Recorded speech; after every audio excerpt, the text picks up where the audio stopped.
Let's start there. Okay, so one of the things I typed to you, and one of the things I want to talk about is something I learned from a video. And if people want to know about it, I'll find it and I'll share it with them. But it's some guy named Julian something. Anyway, I thought it was a great point he had. He said that happiness is not a constant state, and there's so much out there about how we should always be happy, and happiness is a choice, and you create your own happiness, and happiness is an inside job. But we don't always, happiness is no different than being sad or depressed or maybe angry if it's, not over the top angry, you know? And, and I think people just need to realize that, that way you enjoy the happiness when it comes, and Mm-hmm. you deal with the sadness or you deal with the stress when it comes. And then when you're happy again, being with friends, having a good meal, um, catching a good movie or something, you realize it just has a lot more flavor to it. And instead of always like worrying yourself, because on Facebook and social media, we see everybody smiling, and there's the term Facebook happy. Um, and if you are at home feeling like you're not happy, or wherever you're looking at social media, then you're going to start comparing yourself to other people. And the first thing to compare yourself to other people is to realize that even that person who's smiling and could genuinely be having a great life doesn't mean that they're not going to be unhappy 10 minutes later for a little bit, and then hopefully get back to being happy again. Yeah. Now with social media in that case, I don't know about you, but I do come across a few people that use social media kind of like it's their way to create attention or to get some sort of attention to remain positive or make them feel good. Have you come across to anyone like that? Okay, say that again now. In social media, I know when you see a lot of people posting about themselves, whether through pictures or maybe some sort of like quotes or anything. But I've came across to a few people that use that as an attention grabber, to where by doing that they make themselves feel good about themselves. They feel important that people are replying to their posts or people are clicking like or this little heart shape. But when they go off social media, if they go back into the, oh, I'm alone, I'm not good enough. Have you run across to anyone like that, in your, I guess in your career, maybe in friends or anything like that? Yeah, I think, yeah, I was I was actually kind of daydreaming about if I had like people to do a video with me, I could do a video of there being like a gym where in front of every piece of workout equipment is a cell phone holder, so Mm-hmm. people can film themselves lifting weights. Because there's a couple people on my feed that do that daily, and but the thing I keep in mind, believe it or not, it was actually a post by Kendra Lucas, who posted something about her personal life. It wasn't even that personal. It was like what she had for dinner, or a dinner her and David were having out. Mm-hmm. And I liked how she put it. She said that she didn't normally do that, but that Facebook was um, a documentation of her own life. Like she could go back to it and actually remember the things that she's done, or the things that her and David have done. And so when I look at people posting that, I just sort of look at it as that's what they're doing now.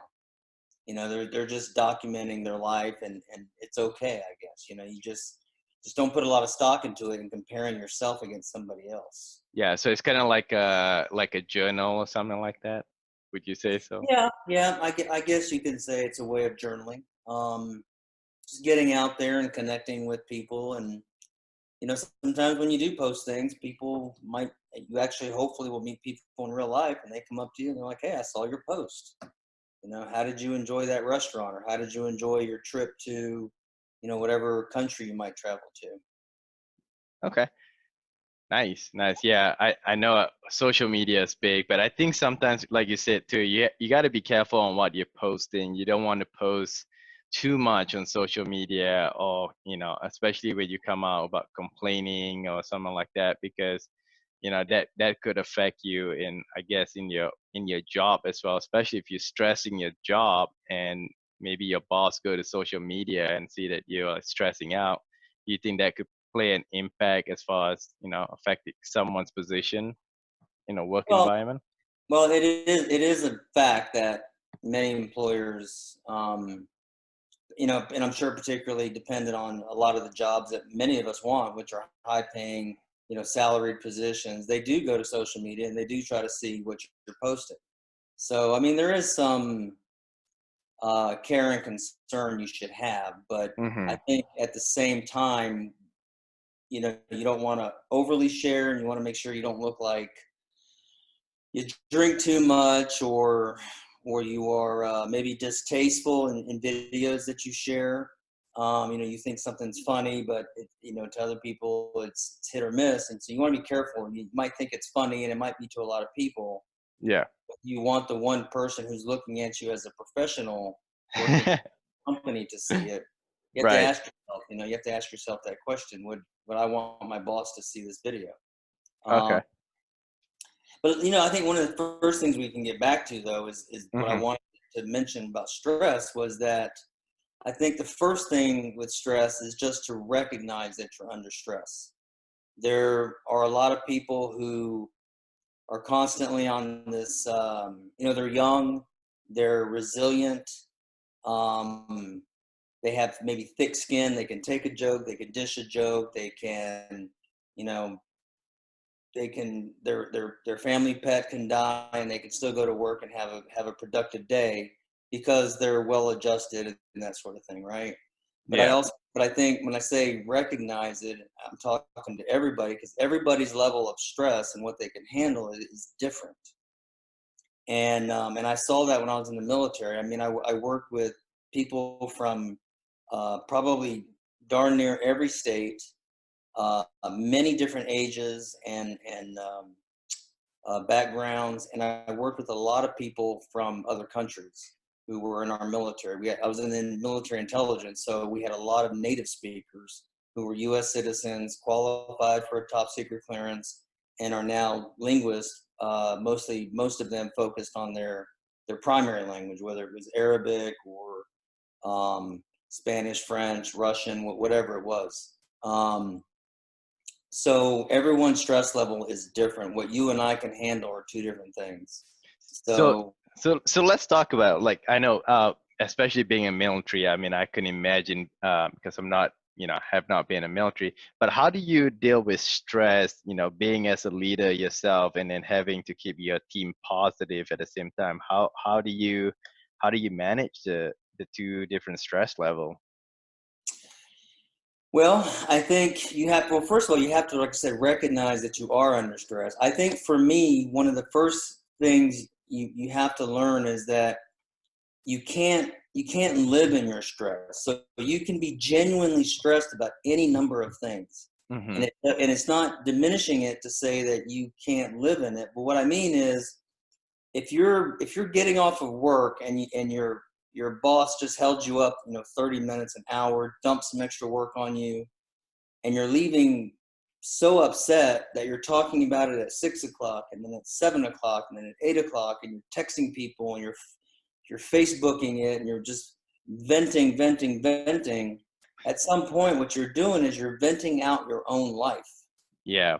You're not stopping to go, you know what, I'm done. How was like looking at your friends or girlfriend, boyfriend, and going, you know what, I'm done. How was your day?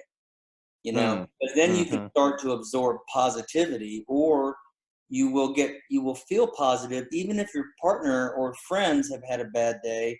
You can now invest in them because that's what they've been doing when they've listened to you. So you don't want to use your partner, wife, girlfriend, husband, boyfriend. You don't want to use them as a therapist, because that is actually you transfer that stress onto them. So you turn your anxiety and stress into someone else's stress. You just don't want to do that. You want to recognize it, say it, and then go, you know what? Let's not talk about it. Let's table it for an hour. I don't want to mention it. Let's go watch the movies. Um, you transfer it by saying, can I, how about your day, or what do you want to eat for dinner? Let's go to the movies. Let's go salsa dancing. Any number of things, but just, like I said, you don't get a sunburn by just walking outside.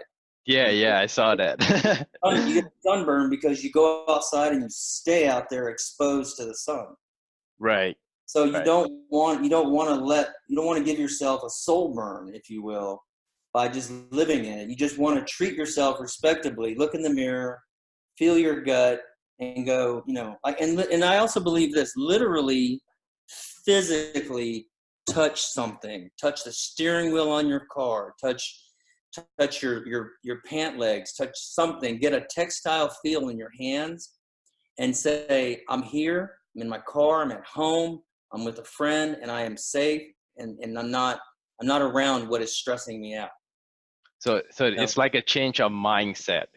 It's what you're trying to it's refer to. It's a change of mindset, a different environment, realizing where you are right now that you're in a safe spot. Correct. yes, but it's also a PTSD Mm-hmm. thing to do, because that's where you get stories like um, a police officer a police officer who is maybe involved in a shooting goes to his son or daughter's swim meet. Mm-hmm. The starter pistol fires off, and next thing you know, they're sweating and their heart rate's up and they're nervous, and they Mm. don't really know why. Like, they just don't connect that the sound of the starter pistol, because they see it and they mentally recognize it was just a starter pistol. Mm-hmm. They haven't recognized where their mind and emotions went to. So if they were to just look down and touch something, look at the water and say, there's a pool in front of me. There's my friends, I'm at this stadium or whatever, wherever the pool's located. Yeah. And you start to surround yourself, and your mind will actually start to settle into where you actually are. And then everything else will catch up. Wow. Powerful. All right. So talk to me about this. Life is like a box of chocolates. Well, life is like a box of chocolate. You heard it first from Forrest Gump. They didn't sell a billion T-shirts for nothing based on that. Yeah. So life is like a box of chocolates, man. You open it up and everything's got chocolate on it, and you don't know what you're going to get until you bite into it. You just have to realize that there's good stuff in there. There's stuff that's going to bother you. There's stuff you're just flat out not going to like. There's stuff you won't ever eat again. Mm-hmm. And so the sadness and the stress, um, all of it can be temporary, and we all know that when you live in anxiety, you're living in the future or in the past, which isn't real. And so that's part of what, when I say touch something, and I do that with people that have been in car accidents. There's a couple friends of ours from Salsa that have been in car accidents. There was one who witnessed a car accident in front of Plaza Mariachi that was really bad. It was a Mm. super high speed impact. The cars just disintegrated. He sent me pictures and he was freaked out. And I was telling him the same thing. I'm like, there's nothing you could have done about it. Yeah. Someone else close to me recently got into a head-on car accident, and I tell her that too. I'm like, hey, where are you at? And she'll ignore me sometimes, and she's in her head, and I'm like, and I stop her and I say, where are you at? Where are you at? Where are you at? She'll say, I'm at home, or I'm here. I'm like, okay, are you okay? Are you safe? And she's like, I have to stop her, and she just looks at me like I'm crazy until finally I get a yes, and I go, okay, now tell me about your story. You know, And Yeah. so I think it's just an important thing. We all deal with stress, and the more you learn to realize that it passes, or realize that you've paid it respect, you then can let it go, and you don't feel like you're dismissing it. You just go, you know what? I'm gonna go do something for me. Life is Mm-hmm. short, bro. I'm telling you. That's the one thing the combat experience totally gave me was there's no promise to tomorrow. And if anybody takes anything away from this, it's just, please recognize that you're in stress, and then try to have some gratitude for something. Maybe you're having money problems, but you have food in the refrigerator. Maybe your car is not the best car, but it works. Um, and just focus on some gratitude, focus on the now, and then turn around and take that focus and put it on yourself for something that does bring you joy. Yeah, I think that's a really good point. I think that's where really what changed my life in over a year. Because as we talk about how I went into depression and attempted suicide, it really goes back to that point that knowing what you have now. I'm blessed right now. I have a home. I have a car to get from point A to point B. Those little stuff where we acknowledge that we have that actually, if we acknowledge that, that's a positive thing, because there's so many people in the world right now who's struggling and probably in a worse situation. And sometimes we may think a situation is like a huge deal or a big deal, but it's really just as small as just changing that mindset. So that's what I've been doing for over a year. If I'm feeling stressed about something, I change my mindset. I do something different. I either watch a movie or maybe go out, dance practice or something, and it helps. You just completely change the environment. That's another thing too. Is so I know some really good things about you. I know you've written a couple books. Hmm. I think that's fantastic. I think you're getting super sharp on this social media and sharing it. And you've gotten some high rankings in Amazon, and there are a billion books on Amazon to get high rankings Hmm. against. Yeah. So those are great things. But somebody close to me was and rightfully so, was always talking about how they have certain things that they've cultivated, like their friends and dancing and that stuff brought them happiness. And I Mm. literally and for a while there I compared myself. I was at a point and I just thought, what do I have that makes me happy? And I Hmm. don't know if it was jealousy, but it was definitely something that kind of brought a little bit of sadness into me, and I had to think through it. And then luckily I had an experience where I went to a retreat, Hmm. and the guy at the retreat asked people to say all these different emotions and things. Forget how the question was worded, but somebody put joy, and it was the first word he went to, Mm. and he said that um like happiness versus joy, like you don't have to think you have something so big that it fits happiness, and it depends what your words are, what words um inspire you, what words actually make something click. And so for me, I was focusing on the word happy. I'm like, what makes me happy? What makes me happy? And I was thinking of like hunters, those hunters who every Thanksgiving they're out until dark, because that's Yeah. what they do. They're just constantly hunting. They buy trucks, they buy four-wheelers, everything in their life, because they are hunters. And there are people who are into surfboarding, and they buy everything surfboarding related, and many other activities that people buy all this gear, and that's what their life is. Everyone knows them with that activity or that passion they have. And I had to realize that, you know what, I have a lot of things that bring me joy. I don't have to just go paddleboarding. I don't have to just go salsa dancing. And so to me, I felt like I had, instead of one big giant balloon, I felt like I had a little cluster of maybe like, 8, 9, 10 balloons. And I could look up and I could go, well, that balloon, each of these balloons is not as big as this guy's balloon, but I've got 10 balloons. I Yeah. can go dancing. I can go paddleboarding. I can go to the gym. I can go to yoga, you know? So I think it's all about comparison, and it's just about getting yourself out there and start realizing what makes you happy, and then taking steps to work towards it.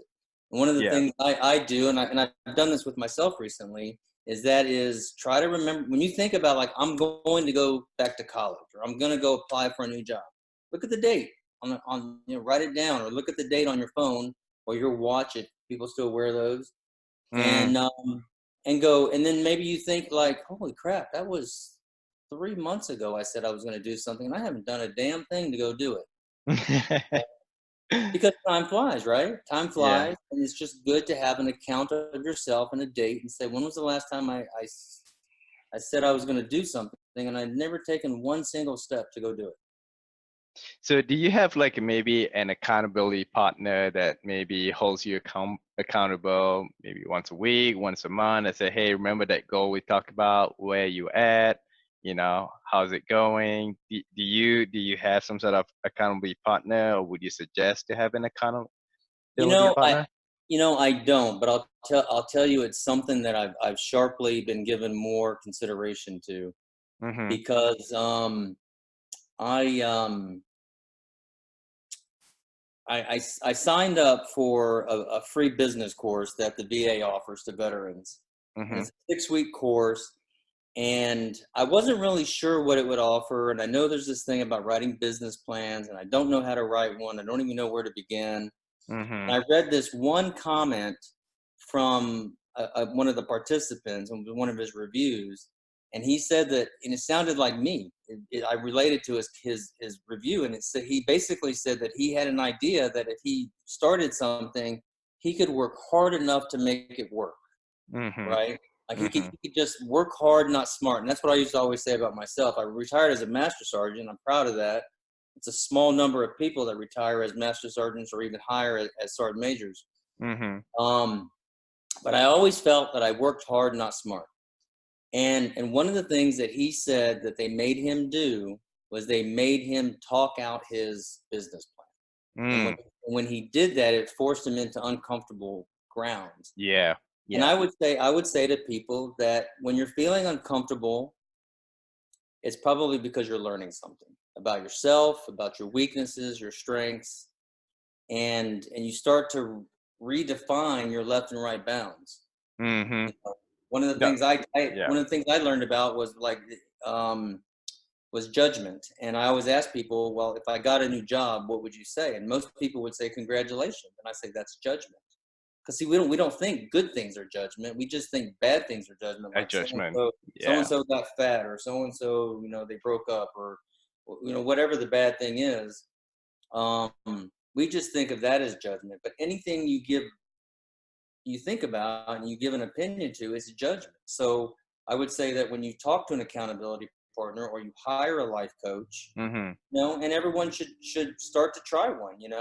Yeah. Um, I've given it very serious consideration to see if I can find someone. I've never considered myself one to need a mentor because I'm 51. I've been in combat. I've been in charge of, classified operations, Mhm. large numbers of soldiers, and I worked hard and not necessarily smart. So now I'm having to work different in a different environment. I don't want to go back to work for the military. I don't want to go back to intel work because of what I feel was the negative impact of it. I mean, fighting wars and terrorists and all that. It's good work, and we need it. We need those people. But when I did my time, I did it, and I was done.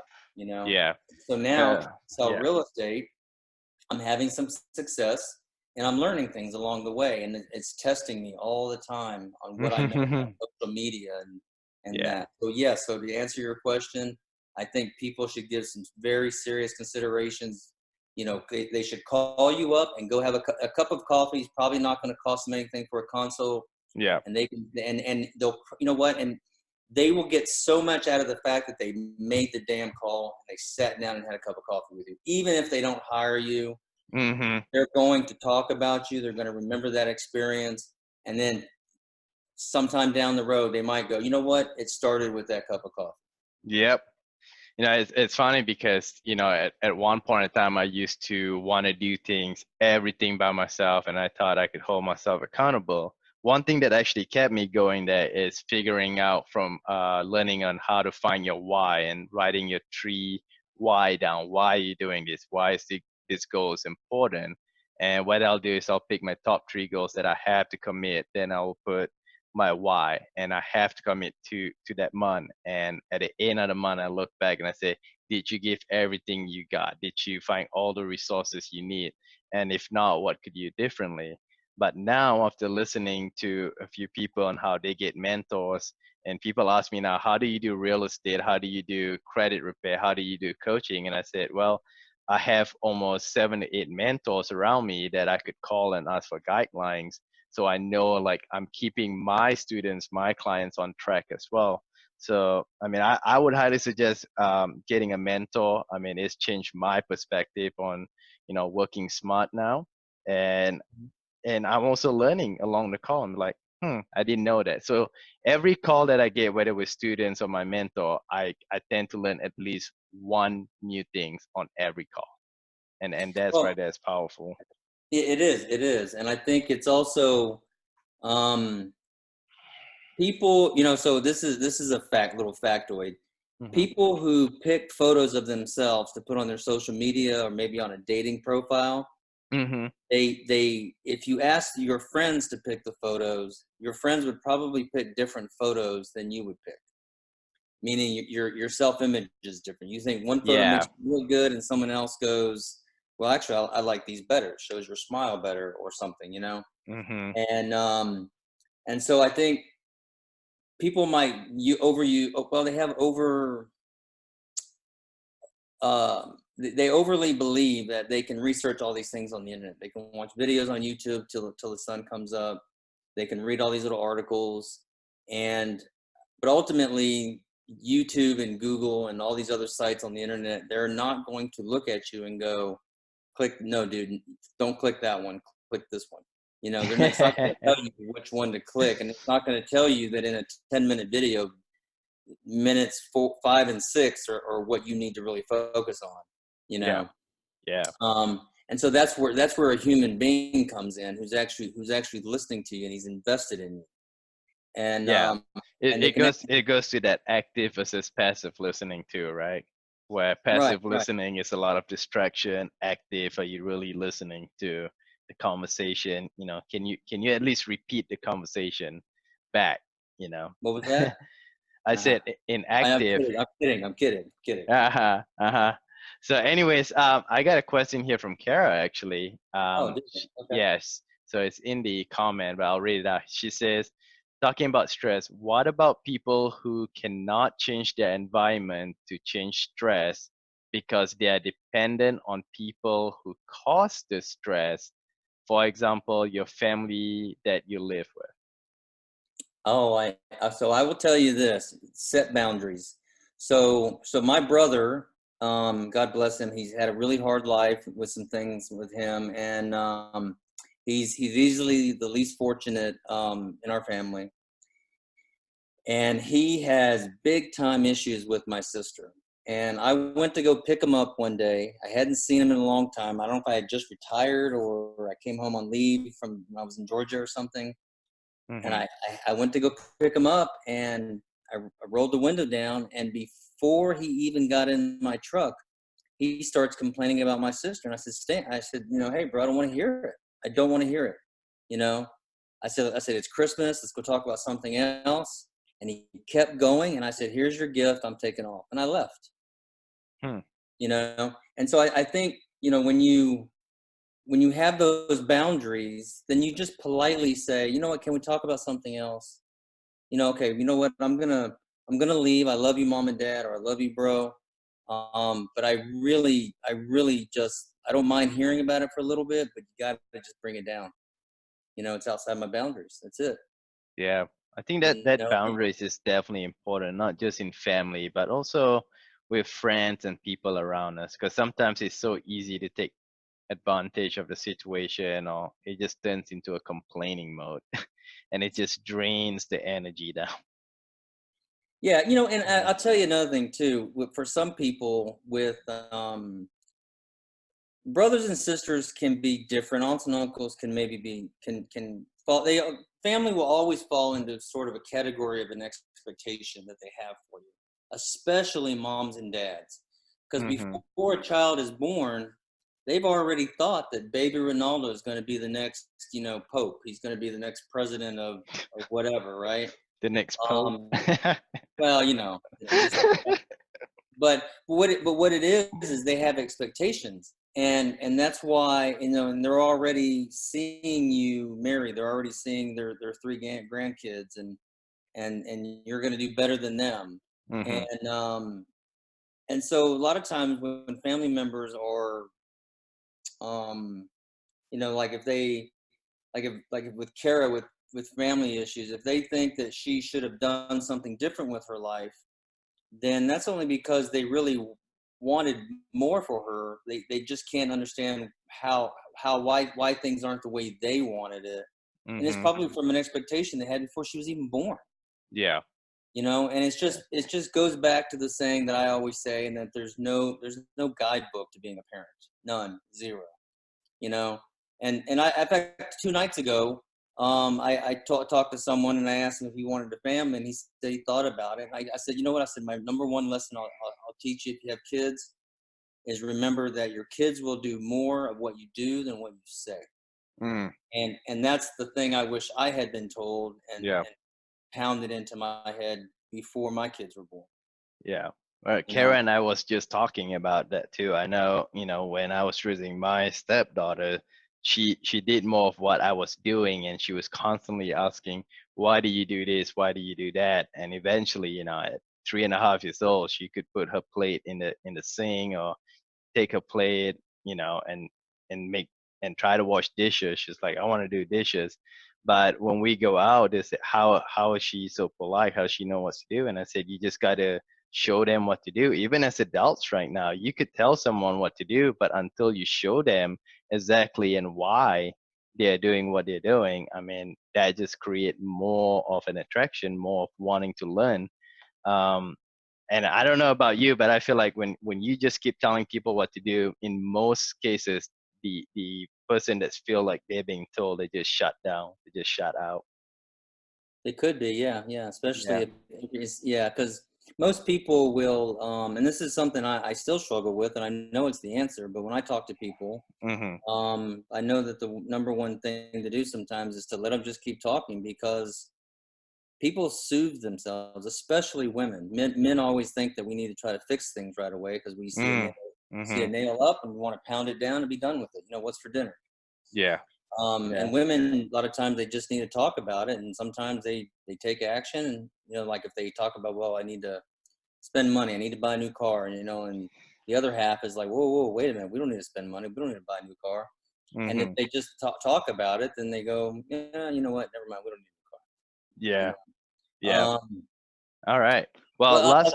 I'll tell you a quick funny story. I was shopping at the commissary on Hickam Air Force Base, um, in Hawaii. It was in Hickam, and there was a strong smell of something, and I couldn't put my nose to it.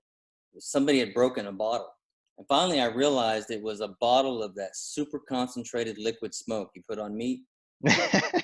And right about the time I realized what it was, there was this lady pushing a cart, and she had a little kid in the cart and a little girl, and the little girl goes, "Oh, mommy, that smells like ass. That's what you always say, mommy."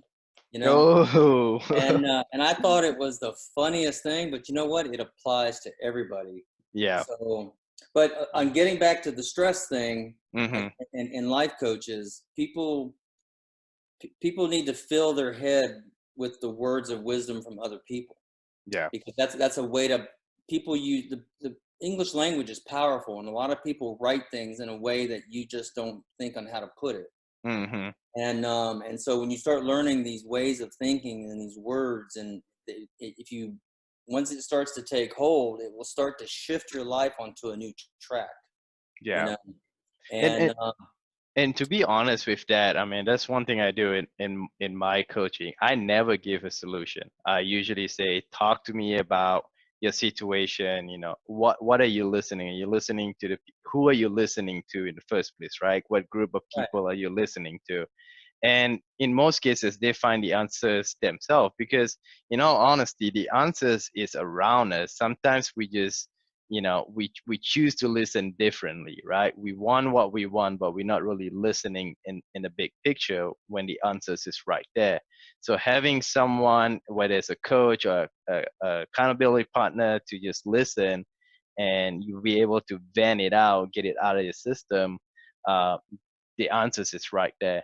And one thing else I'll touch off is I have a what I call a 5 minute rule, and I learned this from my old mentor. He's actually wrote a book called The Miracle Morning, Hal Elrod, and I'll recommend that book because he experienced near death experience, fighting with cancer and all that.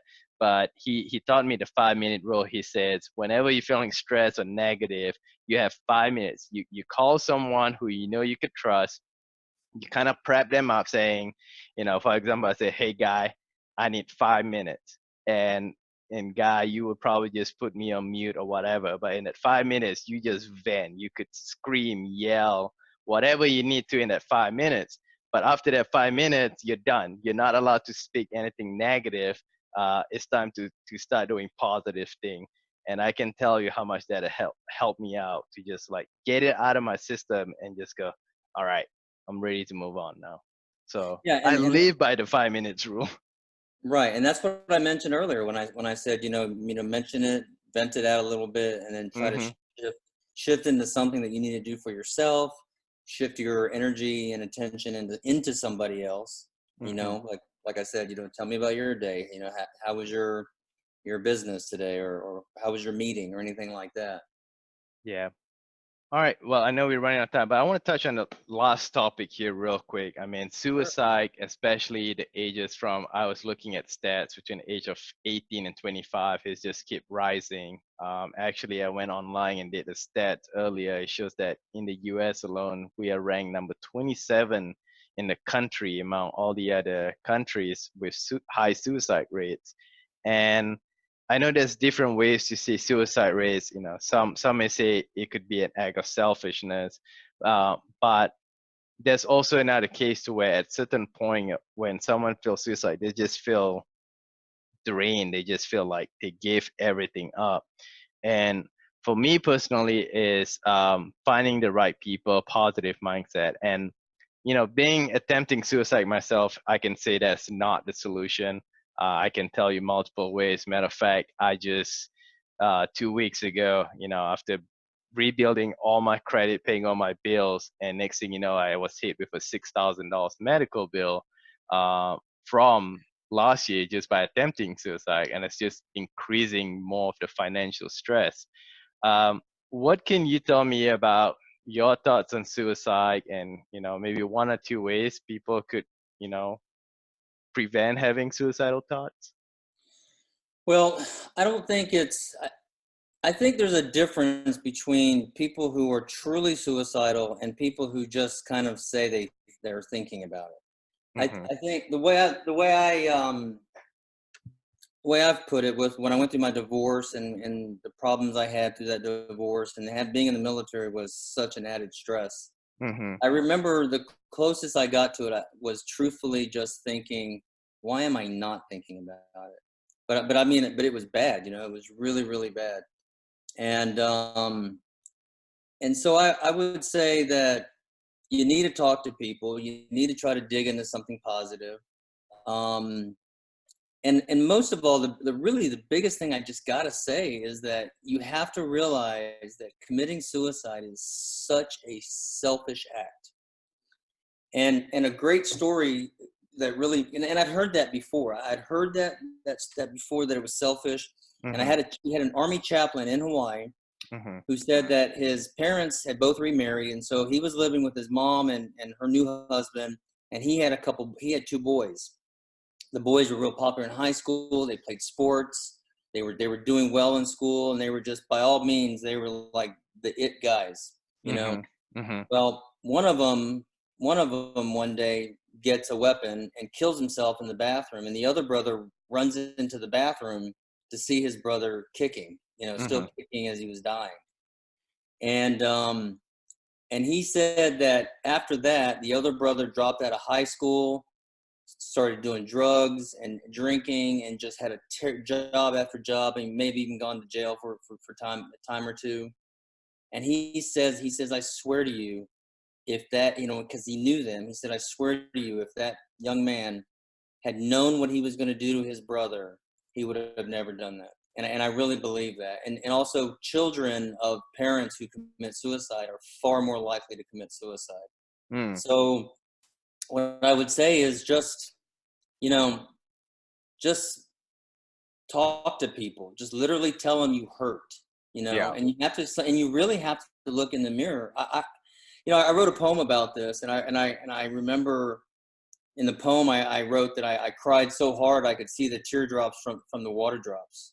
Mhm. You know, and and at that moment I was in the shower, and I just remember saying, God, I can't do it. I can't do it alone. Yeah. And the other thing, you don't have to just believe in God. You can, there's other things out there, just human beings. Just talk to somebody, Mhm. and vent, and just look for positive things, little steps you can do to make your day different. Yeah. um I took antidepressants when I was going through my divorce, and Mhm. they're terrible. They have a very terrible side effect on me, so I stopped taking them after a while. But I have one short funny story with that. Was I remember the drugs made me feel like I was elevated from my problems. Like I could look at them down below me and go, oh, there's my problems, and I really don't care, you know. And so when I was on but I slept like crazy, you know. I was Yeah. barely taking care of my dog. I was barely eating. I mean, it was just like I slept all the time. And so anyway, Yep. so I had gone to work, and I got an email from my ex-wife, and she was just going on and on. You will not do this. No, don't do this. Blah blah blah blah blah, telling me all these things I was doing wrong or whatever.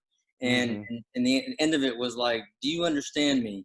And I looked at the email and I wrote back one word: "Nope."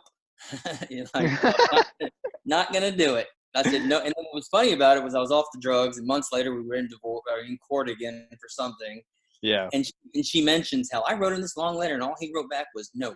And I just smiled. But she really knew I was on these damn drugs, and I just really didn't give a damn. Like I wasn't gonna stress over you anymore. I was just done. Yeah. No. Nah, I know that feeling. I know that feeling. But all right. Well, thanks, Guy, for being on here tonight to share your your story about stress. You know, overcoming stressful and suicidal thoughts. I think we could definitely help out um, in with the society and the community as well. And we need more people like you as well. So, Guy, tell me a little bit what you do now. You do real estate. How can people reach out to you? They can reach out to me on my business number. They can reach out to me on my cell phone, on Facebook. Probably not Instagram because I'm not that age. I'm a Facebook guy. Okay. Um, but I do have Instagram. But they could reach out to me, Guy Gutierrez, realtor. They can call me. I'm on my cell phone. My business number is 615-375-4579. I'm gonna repeat that: 615-375-4579. Um, yeah, and I love helping people. I don't ever see myself getting to be an agent that has a team. It's closing 2, 3, 4, 5 houses a month. Maybe I will. Maybe Mhm. when I look back, I'll realize I could have done more. But for right now, when I take a deal or I represent somebody, I'm really fully invested in representing them, and that's what I enjoy. Yeah, that's true. And you're representing us right now with the Home on Tips Drive. So, I am, yeah. yeah, thank you for everything you do. I mean, we love working with you. And I'll tell you, everyone, Guy, all the realtors that I've met, and a few more that I met, but I mean, this guy actually goes out, make sure everything looks good. Ready to show and do the best. So, I mean, I would highly recommend Guy. I mean, I wouldn't have hired him if I didn't trust him. So, but anyways, if you want to reach out to Guy, he's a great guy. He's not just like any realtor. He actually cares and he wants what's best for you as well. So, again, Yeah, Guy. I've moved many, many times, many states, and I've always had to look for the best place to live, the best schools, all these things. So I understand when you have a price limit, you want to live where the good schools are. There's certain things I can guide you to, certain things I can't, but I know how to work with people. Yeah. And I know that when they say they're looking for their kids or they're looking for a starter house or whatever it is, I get it. I've moved many times and had to go through those same moves over and over. All right. Well, that wraps up for tonight's webinar, and Oh, we'll. hey, one, Yep. one last one last thing, Yep. Ronaldo. I Yeah. want to tell people too that what they need, what I recommend they do is that they Mhm. go to Amazon and they download your book, The Mindset Principle. It's a very short read. Um, but if you want to actually get into the head of Ronaldo and his great wife, Kara, they're a great couple, and you can easily sit down and read that book in an evening, maybe 2 evenings if you're a slow reader like me. And then when you sit down with this guy and have that cup of coffee, you're gonna really know what he's been through without him having to focus on that. Instead, during that time, you'll watch him focus on you.